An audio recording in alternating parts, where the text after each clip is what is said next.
Thanks for attending my talk, Balancing Privacy and Power, How Data Governance Will Shape AI's Future. I'm Grieco. I worked in tech policy for well over a decade. I started in the Senate, not as a member, obviously, as a staffer, and then also as head of U.S. public policy at Twitter. That's for cocktails. And now I work with tech companies and energy companies on some of the pressing issues of the day. So appreciate we're talking about energy when we're talking about it. Good speech.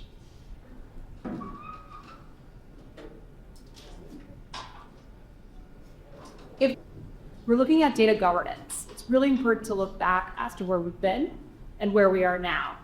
And to do that, we really should be looking at where state privacy laws are. Obviously, there's not federal comprehensive standard. This is why we're looking at states. So we really kicked things off in 2018 when CCPA California was passed. Of course, that was pre-AI revolution. That was websites, apps, ad tech. And then a few years later, we saw states like Virginia, Colorado, Connecticut, Utah, and they really built upon that CCPA model, made a few changes. And then at the same time, we had GDPR. So that was like a little bit of an iteration of the first wave. And then you have the third wave, which this is as ChatGPT is released, there's more products geared towards consumers in the AI space. And you start to see, instead of a new paradigm, things that kind of look like the past, but I'd say maybe a little bit more flexible and durable. But we'll get to what we need to be thinking about for future in a minute. And the fourth wave, we're looking at, and this is what I'm seeing across the states, and that's where we are right now. A lot of states are looking at what they've already done. So states that have already passed privacy laws, they're starting to say, wait a minute, we want to modify them. Well, one of the things that I see is they're looking at how do we have some sort of additional data minimization provision. Now, data minimization, that's for a whole other topic. I would argue that there's no true definition of it. It means a lot of different things to a lot of different people.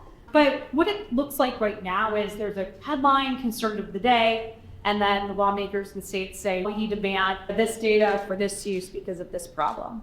And in my opinion, that's really looking back to 2018 and where we started in this versus looking at where we need to go for AI development and innovation. And one thing that is particularly concerning is around third-party data access. I'm starting to see a lot of provisions and proposals at the state level that are essentially targeting third-party data holders. What do I mean by that? First-party data holders are ones that they collect the data. They're usually the big companies. You know the big companies. No, nothing against the big companies. And then third-party data is a lot of startups, a lot of companies that don't have platforms, but a ton of users. So they have to get data from somebody else, essentially, either through some sort of licensing deal, sales, what have you. And what does that look like in reality, especially when it comes to AI, the AI revolution and AI innovation? And so think about this. You're a big tech company. You have massive first-party data and you have continuous user interaction, all these apps, services, products, constantly collecting data. And so what does that mean? You could train, retrain models continuously. You have all the data, the huge upper hand. And then on the other hand, and I work with a lot of startups, you don't really have a lot of first-party data unless you build some sort of an app that collects data in some way. You really rely on the secondary market where you're able to get data in various different ways. And so practically just from a market standpoint, that means you starting out of the gates, you're already a little bit disadvantaged. And then now we're starting to see more restrictions on third-party data access. So that's further creating issues for startups and for these innovators. And so my point here is that privacy policy making of the past, of today, is if we don't really look at it very intentionally, it's going to become the AI competition policy of the future, whether we intend to or not. And so what we really need to do, in my opinion, is to shift the paradigm and to not think about this issue as a 2020 issue, but as a 2030 and beyond. And so there's no true silver bullet here, but I think if there's one thing we can do, especially as privacy continues to be something we're trying to solve for, is we need something that focuses less on who collected the data and more on how it's governed across the board. And what that really does is that provides certainty for consumers, because it's hard to keep track of where data is. And it means people have more trust and they understand how their data is being handled, no matter who is actually handling it. And so here are some recommendations that I have. This is not fully comprehensive, but things that could work in this model. As I said, strong protections regardless of who owns the data, meaningful consumer choice and consent, opt-in, opt-out. By the way, this is under attack at the state level, especially for third-party data, which is really concerning for startups. Clear purpose limitations, so consumers understand and opt into or opt out of different use cases, and then meaningful enforcement penalties for consumer harm. And I want to emphasize actual harm. There are a lot of proposals that are like, this one thing happened, this thing might happen. I think you really need to zero down on actual harm, like discrimination, fraud, identity theft.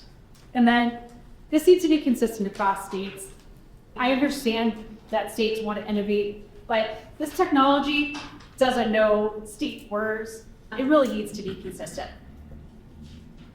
So I have some polling data that was taken about a year ago. And this really demonstrates that consumers are pretty much where this proposal I've laid out are.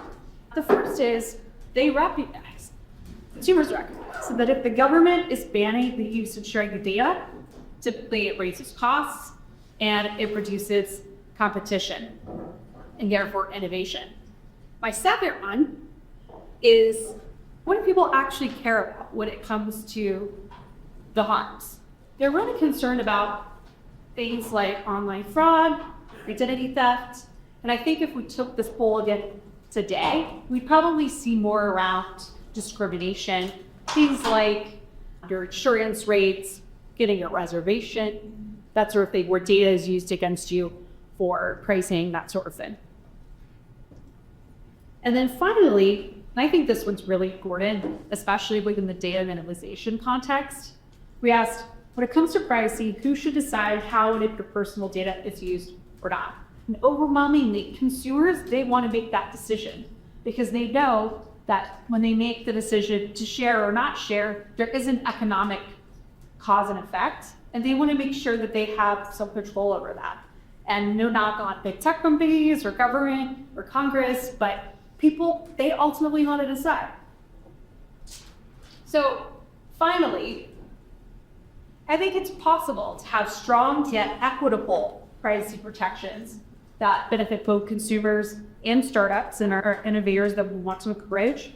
And ultimately, that's going to create this dynamic of better, higher consumer trust, fair competition, and the long grand scheme of things, greater innovation at the best.